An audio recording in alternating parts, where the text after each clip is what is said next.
Masa pemberlakuan pembatasan kegiatan masyarakat PPKM skala mikro yang berlaku di Pulau Jawa dan Bali efektif menekan penambahan kasus positif dan kematian di tingkat nasional.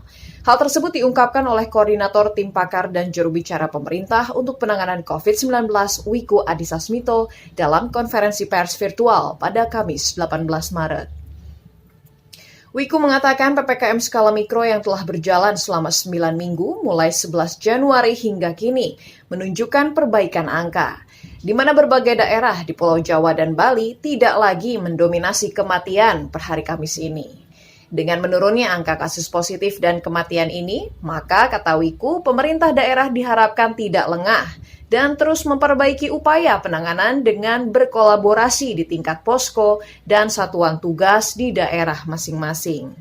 Menurut Wiku, perpanjangan dan perluasan PPKM skala mikro di luar Pulau Jawa dan Bali dapat semakin efektif menekan penularan dan kematian di tingkat nasional. Tidak lagi jalan dengan pelaksanaan PPKM dan PPKM Mikro yang telah berjalan sejak 11 Januari atau selama 9 minggu sampai dengan minggu ini di Pulau Jawa dan Bali. Penanganan COVID-19 yang difokuskan pada tingkat terkecil ini dapat meningkatkan kualitas sehingga kasus positif dan kematian dapat ditekan.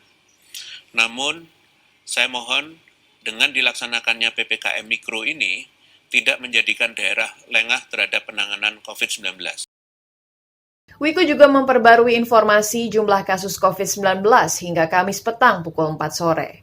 Total kasus aktif COVID-19 di tanah air kini menjadi 131.753 atau bertambah 9,4%, dengan jumlah penambahan sebesar 6.570 kasus.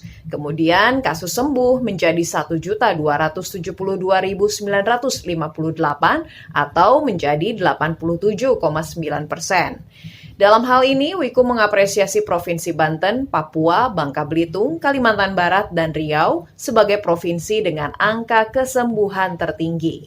Sedangkan kasus kematian hingga Kamis 18 Maret ini tercatat sebanyak 39.142 orang atau 2,7% dari kasus aktif.